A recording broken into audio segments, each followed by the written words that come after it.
Hello friends, मैं Ram पारिजातम chartered accountant आपका APC की सीरीज़ 2 के सेकंड एपिसोड में वापस से स्वागत करता हूँ। इस एपिसोड में हम ये समझेंगे कि साहब हमने एपीसी बना ली और हमको प्रोजेक्ट क्यों नहीं मिल रहे हैं, या एपीसी बना रहे हैं अगर तो अपने को क्या ध्यान देना चाहिए कि प्रोजेक्ट अपने को मिलते रहें।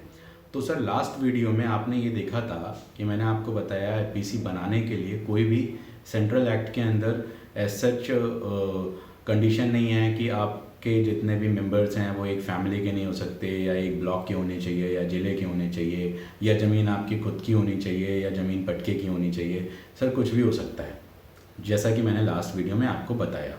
बट ज़्यादा से ज़्यादा स्कीम्स, इवन जो शेयर्स का जो कंपोजिशन है, शेयर्स का जो मिक्स है कि किस आदमी के पास कितने % शेयर्स हैं, इस बात से भी फ़र्क पड़ता है सर। तो अपने को क्या ध्यान रखना है कि सर ज़्यादा से ज़्यादा अपने को बेनिफिट कैसे मिल सकता है। भाई किसी भी स्कीम का हम ज़्यादा से ज़्यादा फ़ायदा तब उठा सकते हैं जब हम उस स्कीम के हिसाब से काम करें। तो हर एक स्टेट का अपना ये मानना होता है कि सर वो अपने पैसे का यूटिलाइजेशन बेस्ट तरीके से करें। तो जो या सरकार का जो सेंट्रल गवर्नमेंट की स्कीम्स होती हैं उनका ये मानना होता है कि वो अपनी स्कीम्स का डिप्लॉयमेंट बेस्ट तरीके से करें, मतलब ज़्यादा से ज़्यादा लोगों तक इसका जो है कि बेनिफिट पहुँचे। तो इस वजह से सर वो स्कीम्स के अंदर बहुत छोटे छोटे क्लॉजेस डालना पसंद करती हैं, इवन डालती हैं। वो क्या कि सर आपकी एपीसी के जो मेंबर्स होने चाहिए वो लिमिटेड एरिया के होने चाहिए। क्यों? क्योंकि वो नहीं चाहते कि एक, मान लीजिए 100 रुपये की स्कीम है तो 100 रुपये का बेनिफिट किसी एक इंसान को 2 बार मिल जाए, वो ये बिल्कुल भी नहीं चाहेंगे आपसे। ठीक है, फिर आप अपनी कंपनी के अंदर इतने ज़्यादा वजनदार शेयर होल्डर हैं कि सारा का सारा बेनिफिट आप ही खा जाओगे। ठीक है, तो आपके पास में कितने शेयर्स होने चाहिए वो इसके ऊपर भी बात करते हैं।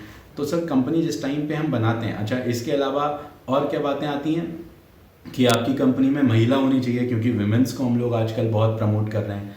फिर बात करते हैं कि अनप्रिविलेज्ड लोग हैं, बहुत से SC ST कैटेगरी के लोग हैं, वो कहते हैं कि आपकी कैटेगरी का आपकी कंपनी का कंपोजिशन जो है वो सब ऐसा भी होना चाहिए कि उसमें इतने % मेंबर आपके SC ST होने चाहिए। तो हर एक स्कीम का अपना एक अलग प्रॉपर पैटर्न है। जो स्टेट गवर्नमेंट लेवल पे स्टेट गवर्नमेंट्स चाहती हैं उनका पैसा बेस्ट यूटिलाइज हो, सेंट्रल गवर्नमेंट अपने लेवल पे चाहती है कि सेंट्रल गवर्नमेंट का पैसा बेस्ट यूटिलाइज हो। तो सर कंपनीज एक्ट को मैनेज करने वाला जो मिनिस्ट्री है वो मिनिस्ट्री ऑफ कॉर्पोरेट अफेयर्स है, जिसका स्कीम के पॉइंट ऑफ व्यू से लेना देना कुछ नहीं। उसने आपकी एफपीओ बनाने के लिए एक फॉर्मेट दिया, जो एपीसी फॉर्मेट का रजिस्ट्रेशन उसके अंतर्गत देने का उसने प्रावधान कर दिया। लेकिन अब आप एपीसी कैसे रजिस्टर करवा रहे हो, ये आपकी एपीसी उस पर्टिकुलर स्कीम के दायरे में सेट हो रही है या नहीं हो रही है, ये उस स्कीम का कंसर्न है।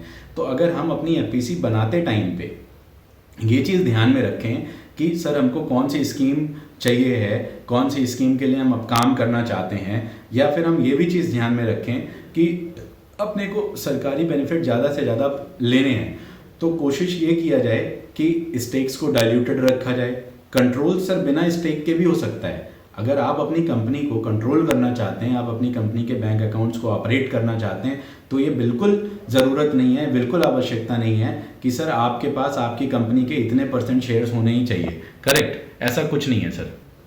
और इस चीज़ का कॉर्पोरेट लॉ ने भी बड़ा ध्यान रखा है, बहुत से प्रोविजंस हैं। तो आप अपने प्रोफेशनल कंसल्टेंट के साथ में बैठ के जिस टाइम पे कंपनी बनाते हैं उस टाइम पे ये बात कर रख सकते हैं कि साहब अपने को डाइल्यूट करके इस तरीके से कंट्रोल्स करने हैं। अगर आप चाहते हैं कि मैं उसके ऊपर भी आपके लिए कोई वीडियो बनाऊं तो आप कमेंट सेक्शन में मेरे को बताइए, तो कैसे कंट्रोल किया जाता है अपनी कंपनी को कम शेयर होने के बावजूद, तो मैं आपको उसके बारे में भी बेशक बताऊँगा। आप अपनी कंपनी का बैंक अकाउंट भी कंट्रोल कर सकते हो, इवन जबकि आप कंपनी के डायरेक्टर नहीं हो तब भी कैसे कर सकते हैं सर, हम आपको वो भी बताएंगे।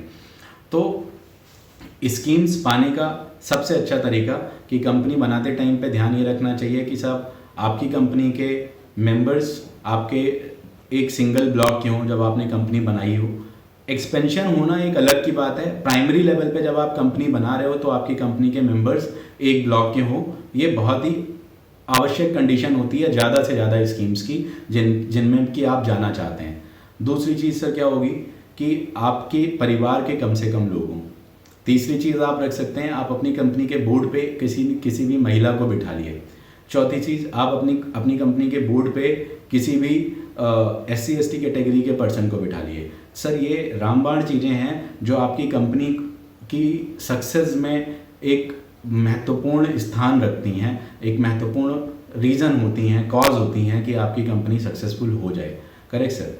इसके अलावा कंपनी बनाने के टाइम पे आप कंपनी का मेमोरेंडम इस तरीके से ड्राफ्ट करवाइए कि किसी भी पॉइंट ऑफ टाइम ऐसा ना हो कि आपका माइंड सेट जो है वो प्रॉपरली बहुत ज़्यादा डाइवर्सिफाइड हो रहा है। सर आप अपनी कोर एक्टिविटी को पहले इस्टेब्लिश करिए, एक सिंगल एक्टिविटी के ऊपर आप पहले काम करिए। मैंने आपको अपने कंपैरिजन वाले वीडियो में बताया था जिसमें कोऑपरेटिव और एफपीसी के बीच में मैंने कंपैरिजन किया था कि एफपीसी के पास अधिकार है कि वो मल्टीपल कार्य कर सकती है। सर ये अधिकार है, बहुत अच्छा अधिकार है, लेकिन इस अधिकार को तब इस्तेमाल करिए जब आप उस अधिकार के लायक बन जाइए।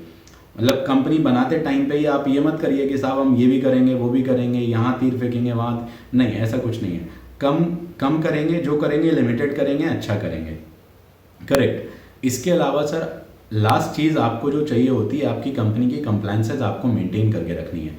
तो सर कंप्लायंसेस कैसे मेंटेन करनी है, उसके लिए मैं आपको एफपीसी बनाने के बाद क्या काम करने होते हैं, एफपीसी की कौन कौन सी कंप्लायंसेस होती हैं और उनके लिए लगभग कितना पैसा आपको साल में खर्चा करना पड़ता है, वो मैं आपके लिए नेक्स्ट वीडियो बनाऊंगा। तब तक के लिए इस वीडियो से अगर आपको जानकारियाँ प्राप्त हुई हों तो आपका प्यार चाहूँगा और धन्यवाद। Thank you.